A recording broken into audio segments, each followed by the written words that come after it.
ተወስዶበታል። የለም ከክርስቲያን አፍም ማመስገን የሚባል የለም፣ ማልቀስ ብቻ። አልቃሽ ህዝብ ደግሞ አይሻገሩም። ኢትዮጵያን መምራት 1 ሚሊዮን ጉንዳን ተሸክሞ መሄድ ነው እንጂ ትርፍ አይደለም። ይኸው 10 ወር ሙሉ አንድ ቀን ረፍት የለኝም። እያመመኝ ሕክምና መሄድ አልቻልኩም። ደሞዜ ትንሽ ነው። ኢትዮጵያ ማልማት እፈልጋለሁ፣ ግን እናንተ ግብር አትከፍሉም። ስራዬ እንዳልሰራ በየቦታው ክላሽ የተኮሳችሁ ሰው እየገደላችሁ ትበጠብጣላችሁ። እናንተ እያረጋጋው ስራ ልሰራ አልቻልኩም። አሁን ይሄ ሁሉ ለቅሶ የምትሰሙት፣ ትናንትናም ብዙ ለቅሶ ስሰማ ነበር። አሁን እናንተ ሸኝቼም አዲስ አልቃሽ ይመጣል፣ ያለቅሳል። የእኔ ስራ በቃ ሶፍት እየያዙ መቅረብ ብቻ ነው። እነዚህ ጠቅላይ ሚኒስትሩ የኢትዮጵያን ሕዝብ በየፈርጁ በጅምላም በችርቻሮም ከዘለፉባቸው አያሌ አጋጣሚዎች ጥቂቶቹ ናቸው። ሕዝቡ አላደነቀኸኝም ተብሎ ዓይንህን የማትገልጥም ነህ ተብሎ ብዙ ስድብ ተከናንቧል። ጉንዳን ነህ፣ እንቁራሪት ነህ፣ ጩኸታም ነህ፣ መንጋ ነህ ተብሏል። የኢትዮጵያ ሕዝብ በጠቅላላ ሾርት ሜሞሪ ያለው ነው ብሎ የሚዘልፈው መሪ ያየው እሳቸውን ነው። ይህ ሕዝብ አስፓልት ብትሰራለት ሳራ አማረኝ ይላል ብሎ የተሳደቡት በሲዳማ ባህል አዳራሽ ውስጥ የሞላ ሰው አስቀምጠው ነው። ወጥ ሰሪዋ ሁሉ ተንታኝ፣ ታክሲ ነጂው በሙሉ ፖለቲከኛ ሆነ ብለው ያማረሩት ደግሞ መምህራንን ሰብስበው ነው። ጠቅላይ ሚኒስትር አብይ የመደዳ ስድባቸውን የሚያከታትሉት ለሁሉም ነው። ሼፍም ታክሲ ሹፌርም ተሰድቧል፣ ይሰደባልም። ይህንን ያህል ስድብና ዘለፋ የሚያከናንቡት ደግሞ ህዝቡ ደግፎኝ ቆሟል በሚሉበትም ወቅት ነው። እንዲህ ያለውን ጠባያቸውን የአገር ውስጥ ብቻ ሳይሆን የውጭ ሚዲያዎችንም ሲያገኙ የተናገሩት ነው። ለአብነት እሳቸውም ደጋፊዎቻቸውን መንጋ ናቸው እያሉ በሚናገሩበት በ2011 ዓ.ም ፋይናንሽል ታይምስ የተሰኘው ጋዜጣ ቢሮአቸው ድረስ ተገኝቶ ቃለ ምልልስ ስጡኝ ሲላቸው የጀመሩት ህዝባቸውን በመሳደብ ነው። ደግሞም ራሳቸውን በማድነቅ የኢትዮጵያ ህዝብ በትናንት ይቆዝማል፣ እኔ ግን ነገ የሚታየኝ ሰው ነኝ ብለው መናገራቸውን ጋዜጣው ጽፎታል። ስድባቸውና ዘለፋቸው ደግሞ በዚህ መልኩ በጅምላ ብቻ ሳይሆን በችርቻሮም ይገለጻል። የራሳቸውን ፓርላማ ቁጭ አድርገው ከዚህ ምክር ቤት ውስጥ ሌባ ናችሁና እንሰር ብንል 5 ሰው እንኳን አይተርፍም ብለው 540 ሰው ዘራፊ መሆኑን ተናግረዋል። በጠቅላላ የምክር ቤቱ ህግ አውጪ ሁሉ ሌባ ነው ማለት ነው። ኢትዮጵያ ያላት ህግ አውጪ ሌባ ነው እያሉም ነው። የሀገሪቱን ምሁራን ለጉዟቸው መኪና፣ ለመኖሪያቸው ቪላ የሌላቸው ናቸው ብለው በመናጤ ድህነት ዘልፈዋቸዋል። ይህም ሳይበቃቸው የዩኒቨርሲቲ ምሁራንን ንቅል ብለዋል። የሙዚቃ ባለሙያዎችን ኢትዮጵያን የከዱ ብለው ዘልፈዋቸዋል። ሙስሊሞች የምስጋና ቃል የሌላችሁ ተብለዋል። ክርስቲያኖች ቃለ ውዳሴ ከአንደበታችሁ የማይሰማ ተብለው ተዘልፈዋል። የራሳቸው ረዳቶች ጀዝባ ተብለው ሲሞለጩ በሚዲያ ተላልፏል። የውጭ ጉዳይ ሚኒስቴር ዲፕሎማቶቻቸውን በየሆቴሉ ኮክቴል ስታሳድዱ የምትውሉ ድንኳን ሰባሪዎች ብለዋቸዋል። መምህራንን አሁን ደግሞ ምን መምህር አለ ብለው ያ የእውቀት አባት የሚባለው ነገር እኮ የለም ሲሏቸው ቁጭ ብለው አዳምጠዋል። ህዝብን በየዘሩ እየከፋፈሉ ሲሳደቡም አላስተረፉትም። ደግሞም ጅብ፣ የቀን ጅብ፣ የጅብ ግልገል ወዘተ የሚሉት ጥቂቶቹ ናቸው። ሲዳማ ለማኝ ነው፣ የኢትዮጵያ ህዝብ ለማኝ ነው፣ የኢትዮጵያ ህዝብ አጠቃላይ ችግር ማንን ከማን ማነጻጸር እንደሚችል አለማወቁ ነው፣ ይሄ ህዝብ እኔን አያደንቅም የሚሉት ከዘለፋዎቹ መካከል የሚጠቀሱ ናቸው። እንዲህ እያልን ብንፈልግ ህዝቡ በጅምላና በችርቻሮ ላለፉት 7 ዓመታት የመሪውን ስድብ ሲጠጣ መክረሙን እንደርስበታለን። ተሰደቡህ ብሎ የተቆጣ ማህበር፣ የተቆጣ ሙያተኛ ወይም አንዳች ስብስብ ግን እስካሁን አልታየም። አገሩም በጋራና በተናጠል እየተሰደበ ስድቡንም እንደ ተገቢ ነገር እየወሰደ ተላምዶት ዝም ብሏል። መግደሎ ሳይበቃ መሳደቦ ለምን ነው ብሎ መጠየቅን የደፈረ የለም። ለመሆኑ ግን ጠቅላይ ሚኒስትር አብይ እንዲህ አብዝተው የሚሰድቡን ለምንድን ነው ብሎ የሚጠይቅ አይስተዋልም። ሰውን መግደል፣ ማሰር፣ ጦርነት ማካሄድ፣ በትምህርት ቤት ፈንታ እስር ቤት ማብዛት፣ በጤና ተቋማት ምትክ ጦር ሰራዊት ማግተልተል በአምባገነኖች ዘንድ የተለመደ ነገር ነው። አብዛኞቹ ፈላጭ ቆራጮች የመግደያ መሳሪያቸው ተቀባብሎ የተቀመጠ ቢሆንም ህዝባቸውን ለመዝለፍ አንደበታቸውን ሲከፍቱ ግን እምብዛም አይስተዋሉም። እንዳም ሆኖ ዜሮ ነው ማለት አይቻልም። ቁጥራቸው ጥቂት ያልሆነ ፈላጭ ቆራጭ መሪዎች ተፈልጦ ተቆርጦ የሚገዛላቸውን ህዝብ ልክ እንደ አብይ አህመድ ሲሰድቡት ተሰምተዋል። የተሰዳቢነታቸው ምንጭና ምክንያት በባለሙያዎች ተጠንቷል። አንድ አምባገነን ሰውን ከገደለ ካፈናቀለና ካስራበ እንዲሁም ካሰረ አይበቃውም ወይ? ስድብ ምን ያደርግለታል? የሚለውን የመሪዎችን ስነ ልቦና ያጠኑ ሰዎች ድምዳሜያቸውን አብጅተዋል። በዚህ ሳምንታዊ የአምባገነኖች መተንተኛ ዝግጅታችን አብይ አህመድ ለምን የኢትዮጵያን ሕዝብ እንደሚዘልፉት እንደሚያዋርዱትና እንደሚሰድቡት የሚያስረዳ መሰናዶ ይዘን ቀርበናል። አብራችሁን ቆዩ። ለውጡ በእያንዳንዱ ጓዳ ውስጥ የፈታቸው ጉዳይ በጣም በርካታ ናቸው። ወይም እኛ አልተናገርናቸውም ወይም እናንተ ማየት አልፈለጋቸው። እናንተ ሲባል ድፍን ኢትዮጵያ ማለት ነው። እናንተ ብቻ አይደላችሁ። ድፍን የኢትዮጵያ ሕዝብ የሚለው ዘለፋ እሳቸውን ልጆቻቸውንና ብጤዎቻቸውን እንደማይመለከት የታወቀ ነው። በአብይ ትርጓሜ እሳቸው ብፁዕ ኩሌ፣ ሌላው ኮልኮሌ ነው። እሳቸው ባለ ራዕይ፣ ሌላው የኢትዮጵያ ሕዝብ አይኑን ያልገለጠ ነው። ደጋግመው ይህ ሕዝብ አልተረዳኝም፣ እኔን የሚያመሰግነኝ የሚመጣው ትውልድ ነው ሲሉም ተደምጠዋል። አንድ ሕዝቡ ያልተረዳው መሪ ስልጣን ላይ ምን ይሰራል? ትቶ ዘወር ይበል እንጂ የሚለውን ፈሊጥ ለእነ አብይ አህመድ መግለጽ አይሰራም። እናም እንትወው። ድፍን የኢትዮጵያ ሕዝብ እየተባለ በሚሰደብበት ጉዳይ ላይ የምናተኩር መሪዎች ሕዝብን እንዲህ ባለ መልኩ የሚሳደቡት መቼና ለምንድን ነው የሚለውን መሪም ጥያቄ እናስከትል። ይህንን ጥያቄ የሚመልሱ አጥኚዎች ፖለቲካዊና ስነ ልቦናዊ ምክንያቶችን ያቀርባሉ። ሮበርት ፓተን የተባሉ ጸሐፊ ዘ አናቶሚ ኦፍ ፋሺዝም በተሰኘ መጽሐፋቸው ሳይኮሎጂካል ማኒፑሌሽን ፖለቲካል ስትራቴጂ ኤንድ ፊር ድሪቭን ገቨርናንስ በማለት ያስቀምጡታል። አንድ መሪ ህዝብን በመሳደብና በማዋረድ አይነኬና አይተኬ ሆኖ የሚታይ ይመስለዋል የሚሉት አጥኚው ይህንንም ስነ ልቦናዊ ያደርጉታል። በአሸማቃቂ ቃላት የሚመሩትን ህዝብ መስደብ ደግሞ የመግዣ ስልት የሚመስላቸዋሉ ይላሉ። ፖለቲካዊ ስትራቴጂ የሚሉት ይህንን ሲሆን አስፈራርቶና ተፈርቶ መግዛትን ደግሞ ፊር ድሪቭን ገቨርናንስ ብለውታል።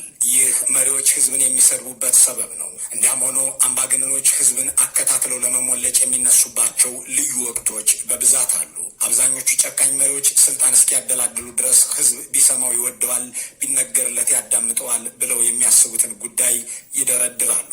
አያሌ ቃል ይገባሉ፣ ህዝብን በተስፋ ያማልላሉ። በአፍላ የስልጣናቸው ወራት ይህንኑ በአደባባይ ለህዝብ እየተናገሩ በጓዳ ግን ስልጣናቸውን ለማደላደል የሚያገለግሉ ተግባራትን ይፈጽማሉ። ተቀናቃኞችን ይገድላሉ። አዲሱን መንግስት ይህንን ህዝብ የወደደውን መሪ ተቃወመ ብለው ተቃዋሚዎችን ያስራሉ። ጦር ሰራዊትና የጸጥታ ተቋማትን በታማኝ አገልጋዮች እንዲወረሩ ያደርጋሉ። ይህንን ሁሉ እያደረጉ ቆይተው ለህዝብ ቃል ከገቡት አንዱንም መፈጸም ሳይችሉ ጊዜው ይነጉዳል። በዚህ ጊዜ ህዝብ ማጉረምረም ይጀምራል። መቆጣትና መበሳጨት ሲጀምርም መሪዎች የስድብ ሰይፋቸውን መዘው ብቅ ይላሉ። ስንት ስራ እየሰራን ተአምር እየገነባን እያለ ይህ ህዝብ የማያደንቀን ምን ሆኖ ነው ብለውም መዝለፍ ይጀምራሉ። ጆሽ ጆንስ ዘ ዲክታተርስ ፕሌይቡክ በተባለ መጽሐፉ ይህንን ጉዳይ ዘ እርጅ ኦፍ ሪኮግኒሽን ሲል ይጠራዋል። የአድናቆት ጥማት እንደማለት። በመጽሐፉ ላይ ያሰፈረው ሀሳብ ቃል በቃል ሲተረጎም አንድን አድናቆትን የተጠማ መሪ በጥቂት ቃለ ውዳሴ ብቻ አታረከውም። ጨቋኝ ገዢዎች ስለ ራሳቸው ደጋግመው የተናገሩትን በጎ ነገር ህዝቡ እንዲደግምላቸው በጅምላም እንዳስተጋባላቸው ይፈልጋሉ። ይህንን ልዩ መሪ የማናደንቅና የማናወድስ ከሆነ የሚመጣብን ነገር ሁሉ የከፋ ነው ብለው ዜጎችም እንዲጨነቁ ይሻሉ ይላል። ልማት አለ። ይሄ ልማት ደግሞ ዓለምን እያስደመመ ነው ያለው። ባካችሁ አይናችሁን ግለጡ። ዓለም እኮ የተደነገ ያለው በኢትዮጵያ ስራ ምን ለምን ትገረማላችሁ? እናንተ ባታደንቁኝም ዓለም መሰከረልኝ። ይሄ ትውልድ የምሰራው ባይገባውም የሚመጣው ትውልድ ሲያመሰግነኝ ይኖራል በሚል መነሻ ህዝብን የማይታየውም የማይሰማም አድርጎ የሚያቀርበው አእምሮ የስነ ልቦና ችግር ያለበት ነው የሚለውን የጻፉ ሰዎች ደግሞ ሂስትሮኒክ ፐርሶናሊቲ ዲስኦርደር የተሰኘ ህመም ያጠቃው ሰው ነው ይላሉ። ይህ አይነት ስነ ልቦና የጤና እክል ትኩረት የመሳብ ረሃብ፣ በሌላ አካል የመወደስ ጥማት ነው። ደግሞም ሰራውት በሚሉት ነገር መተማመን ሳይኖራቸው ሲቀርና በወንጀል ላይ ወንጀል በጥፋትም ላይ ጥፋት እየፈጸሙ መሆናቸውን ህዝባቸው እንደተረዳባቸው ሲገባቸው ሎው ሰልፍ ኢስቲም ወይም የሌሎች ወገኖችን አዎንታዊ አስተያየት እንደ ማረጋገጫ የሚወስዱ አሊያም ዲማንዲንግ ኤክስተርናል አፕሩቫል የሚፈልጉ ናቸው ይሏቸዋል። በዚህ ጊዜ ራሳቸው ወጥተውም ሆነ የፕሮፓጋንዳ ሰራተኞቻቸውን አሰማርተው ስለ መሪው የበዛ ነገር እንዲነገር ያደርጋሉ። አገር ለዋጭ ታሪክ ሰሪ ነው ይላሉ። ምኞታቸው ህዝቡ ይህንን እንዳስተጋባ ነው። ይሁን እንጂ ማህበረሰቡ መሪዎቹ በፈጠሩት የኢኮኖሚና የፖለቲካ ስርዓት የሚማቅቅ ነውና ለፕሮፓጋንዳቸው ጆሮ ሰጥቶ የሚፈልጉትን አድናቆትና ውዳሴ ከማቅረብ ይልቅ እርግማንንና ምሬቱን ያበዛል። በዚህ ጊዜ መሪዎች ይናደዳሉ። የቀውስ ዘመን ላይ መሆናቸው የሚገባቸውና እጃቸው ላይ የገባላቸውን ገድለውና ስረው ቀሪውን ህዝብ ሊሳደቡ በሚዲያ ይከሰታሉ። እዚህ ጋር ጥቂት ምሳሌዎችን እናስቀምጥ። ከኡጋንዳ ኢዲ አሚን ዳዳን መርጠንም የዚያን ኋላ ቀር አምባገነን ጠባይ ከዚህ አኳያ እንመልከተው። አሚን ስልጣን ሲይዝ ለህዝብ ብዙ ቃል ገባ፣ አከታትሎ ገባ። ከህዝብ ጋር እየደነሰ በበዓላት ላይ ዋለ። ይህስ እንደኛው ነው፣ ከእኛም እንደ አንዱ ነው ብለው ረዥሙን ሰው ኡጋንዳውያን በፈገግታ ተቀበሉት። ይሁን እንጂ አእምሮው ለስራና ለሰላም አልተፈጠረምና ህዝቡን በውስጥ ጨፈጨፈው። ከጎረቤቱ ጋር ሊያጣላውም ታንዛኒያን ለመውረር ተጋ። በዚህ ሂደት ውስጥ የኡጋንዳ ህዝብ አለመደሰቱን የሚገልጽባቸውም አጋጣሚዎች በረከቱ። እሱም ይህንን ኋላ ቀርና ደካማ ህዝብ ነጻ ላወጣው ብመጣ አጉረመረመ እያለ ተበሳጨ። የራሱን ሀገር ህዝብ ተሳድቦ እንዳይበቃውም ይህ የመላ አፍሪካውያን ችግር ነው፣ የአፍሪካ ህዝብ ችሎታ ያለውን መሪ አይወድም ማለት አበዛ። You must not fear self-criticism if necessary. ራስን ለመተቸት አትፍራ። ህዝብ ሆይ አስፈላጊ በሆነ ጊዜ ራስን ለመተቸት አታመንታ። መላ የአፍሪካ ህዝብ እውነተኛውን ምስል ሊረዳው ይገባል። ህዝቡ ራሱን በመገምገም ለመስተካከል ከወሰነና ወደ እውነት የሚቀርብ ከሆነ ሁሉንም ነገር ለማድረግ የተዘጋጀን መሪዎች እዚህ ከፊት አለንለት። Everything as they are in reality. በአሁኑ ዘመን አድንቁኝና ጨብጭቡልኝ፣ ካንተ ወዲያ ሰው የለም በሉኝ የሚሉ ኢዲ አሚን ዳዳዎች ብዙ አይደሉም። ኢሳያስ አፈወርቂ የኤርትራን ህዝብ አንቆራጠው ለ3 አስርታትና ከዚያ በላይ ሲገዙት፣ ሙጋቤ 40 ዓመት በኡጋንዳ ህዝብ ትከሻ ላይ ሲከርሙ፣ ቴዎዶር ኒጎዌማ ኢኳቶሪያል ጊኒን ሲጨመድዱ፣ ህዝቤ ሚራክሌን ለማየት አይኑን አልገልጥ አለ፣ እኔን ለማወደስ ወኔ የቸገረው አይሉም። እንዲህ ያለውን ኢዲ አሚን ዳዳነት በስፋት እያሳዩ ያሉት የኢትዮጵያው ጠቅላይ ሚኒስትር ናቸው። እነዚህ ትራዲሽናል ዲክታተርስ ሲሉ አጥኚዎች የሚጠሯቸው ኋላ ቀር አምባገነኖች በ20ኛው ክፍለ ዘመን ላይ በብዛት ተጠናቀዋል። ይጨብጨብልኝ የሚል በሽታ የእነዚያ ኋላ ቀሮች ባህሪ ቢሆንም በዘመናችን ይህንኑ እናይ ዘንድ አብይ አህመድ ፈቅደዋል። ጆሴፍ ስታሊን እንዲህ ያለ ጠባይ እንደነበረው የሚያስታውሱ ጸሐፊዎች እሱ በሚገኝባቸው ቦታዎች ሁሉ በአድናቆት መመሰጥ፣ የማያልቅ ጭብጨባ ማስደመጥ ግዴታ ነበር ይላሉ። ስታሊን ንግግር ሲያደርግ በእያንዳንዱ አረፍተ ነገር መጨረሻ ጭብጨባ ማሰማት የአድማጩና ታዳሚው ኃላፊነት ነው። ቀድሞ ጭብጨባውን ማቆምና ማቋረጥ ደግሞ ያስቀጣል። አሌክሳንደር ኤስ የተባለ ጸሐፊ ዘጉላግ አርኪፕላጎ በተሰኘ መጽሐፉ በ1930ዎቹ በስታሊን ሀገር የተፈጸመውን ጽፎታል።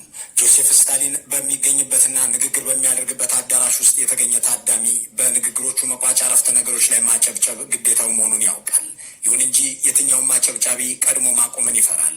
በ1930ዎቹ የኮሚኒስት ፓርቲውን ሰብስቦ ንግግር ሲያደርግ ታዳሚው እንደ ሁሌው አጨበጨበ፣ በጣም አጨበጨበ። እጁ እስኪግል ክንዱ እስኪዝል ታዳሚው አጨበጨበ። ደቂቃዎች ሄዱ። ለ7 ለ8 ለ10 ደቂቃ አጨበጨበ። 11ኛው ደቂቃ ላይ ሲደርስ ራሱ ስታሊን በቃችሁ ቁጭ በሉ ሲላቸው አቆሙና ተቀመጡ። ይሁን እንጂ የአንድ ፋብሪካ ስራ አስኪያጅ ማጨብጨብ ደክሞት አቆሙ ከመባሉ ጥቂት ሰከንዶች ቀደም ብሎ አቋርጧል። ይህም ብረቱን ሰው የመቃወም ድፍረት ነው ተብሎ ለ10 ዓመታት ጉላግ በተሰኘው አሰቃቂ እስር ቤት ውስጥ እንዲማቅቅ ተደርጓል። At one of Stalin's speeches, people were so scared of being the first one to stop clapping that the applause went on for over 11 minutes. Eventually, the director of a paper factory dared to sit down.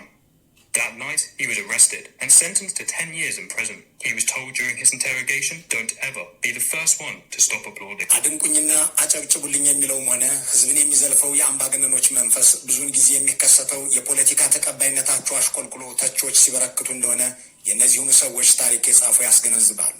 የኢኮኖሚ ቀውስ አይሎ ህዝብ መቆጣት ሲጀምር ለምን ኬክ አትበሉም እንዳለችው ፈረንሳዊት ልዕልት በህዝብ ላይ መቀለድ ሳይበቃቸው ይህንን ቀውስ የፈጠረው የእናንተ ስንፍና ነው ብለው ህዝቡ ላይ ያላክካሉ። የቀድሞው የዚምባብዌ ፕሬዚዳንት ሮበርት ሙጋቤ የተከተሉት ዲፕሎማሲና የተከሉት ኢኮኖሚያዊ ስርዓት የሀገራቸውን ገንዘብ አዳከመውና አንድ ዳቦ ለመግዛት ፌስታል ሙሉ ገንዘብ ተይዞ ወደ ሱቅ የሚሄድበት መጥፎ ዘመን አጋጠመ። በዚህ ጊዜ ህዝቡ በመንግስት ላይ ማማረር አበዛ። ሙጋቤም ተናገሩ። የዚምባብዌ ህዝብ ሲያለቅስ ከሚውል መሀረብም ይዞ ከሚያነባ ጠንክሮ ቢሰራ ይሻለዋል። በመካከለኛ ገቢ ደረጃ ላይ የነበረውን የአገሪቱን ህዝብ ደግሞ ስግብግብና ራስ ወዳድ በማለት በሚዲያ ሞለጩት። ህዝብን አለማክበር፣ ህዝብንም መዝለፍ ከየትኛውም ፖለቲከኛ የማይጠበቅ ነው። አንድ መሪ በቅድሚያ መተማመን የሚገባው በህዝቡ አቅም ነው። ማክበርም የሚገባው ከሁሉም በፊት ህዝቡን ነው። በኢትዮጵያ ውስጥም መሪዎች ለህዝባቸው ያላቸውን ክብር በአደባባይ የሚናገሩ ነበሩ። ቀዳማዊ ኃይለ ሥላሴ የምትወደንና የምንወድህ ህዝባችን ብለው ለሚመሩት ህዝብ ያላቸውን አክብሮት በጽሁፍም በንግግርም ይገልጹ ነበር። ኮሎኔል መንግስቱ ኃይለማርያም ድል አድራጊው ሰፊው ህዝብ ነው በማለት ይናገሩ ነበር። መለስ ዜናዊ ታታሪው ህዝባችን በማለት የልማት አርበኛው የኢትዮጵያ ህዝብ እንደሆነ ይናገሩ ነበር። ህዝብን ጉንዳንና ጩኸታም፣ ሾርት ሚሞሪያምና ጅብ እያሉ ለጆሮ በሚዘገንኑ ቃላት የሚሳደቡ መሪ ወደ ስልጣን የመጡት በ2010 ዓመተ ምህረት ነው። በየትኛውም ስርዓተ መንግስት ውስጥ ያለ መሪ አምባገነናዊም እንኳን ቢሆን ህዝብን ይዘልፍ ዘንድ አይመከርም። በሚመራው ሀገር ውስጥ ሰላምን ለማስፈንና የሚያመጣውን የስራ ዕቅድ ለመተግበር የህዝብ ድጋፍ ያስፈልገዋልና የሞራል ክብር ሊሰጠው ይገባል። ፍራንሲስ ፉኩያማ በ2014 እንደ አውሮፓውያን አቆጣጠር ባስነበቡትና ፖለቲካል ኦርደር ኤንድ ፖለቲካል ዲኬይ በተባለው መጽሐፋቸው ገዢዎች ህዝባቸውን ማክበራቸው ለሀገረ መንግስት ግንባታ ጤናማ መሳሪያ ነው ይላሉ። ባርባራ ጊድስ የተባለችው ፖለቲካ ሳይንቲስት ደግሞ መሪዎች ለህዝብ ከበሬታ ሳይኖራቸው ቀርተው ስድብና ዘለፋ ካበዙ ተቃውሞ ይበረታል፣ አመፅም ያይላል፣ መፈንቅለ መንግስትም ሊደረግ ይችላል፣ ለአብዮተኞችም መሳሪያ ይሆናል ስትል አውቶሪታሪያን ብሬክዳውን በተባለው መጽሐፏ አስፍራለች። ይሁን እንጂ ስነ ልቦናዊ መቃወስም ሆነ በራስ መተማመን የሌላቸው ጤና ያጡ መሪዎች ማይክራፎን ባገኙ ቁጥር ህዝባቸውን መዝለፍ እንደማያቆሙ አብይ አህመድ ምስክር ናቸው። እንዲያም ሆኖ አምባገነኖች ጀንበራቸው ስትጠልቅ ያ ስልጣናቸውን ተመክተው ሲዘልፉትና ሲያዋርዱት የነበረ ህዝብ በጀማና በጅምላ የወጡበትን መሰላል በዝረራ ጥሎ እነሱንም እንደሚዘረራቸው ህዝባቸውን አይጦች እያሉ ይዘልፉ የነበሩትን ጋዳፊ ራሱን ለመተቸት የማይፈልግ እያለ ምድረ ኡጋንዳን የዘለፈው ኢዲ አሚን ዳዳ ምስክር ናቸው። መልካሙን ሁሉ በመመኘት ሳምንታዊ የአምባገነኖች መዘከሪያ ዝግጅታችንን በዚሁ እናጠናቀቃለን።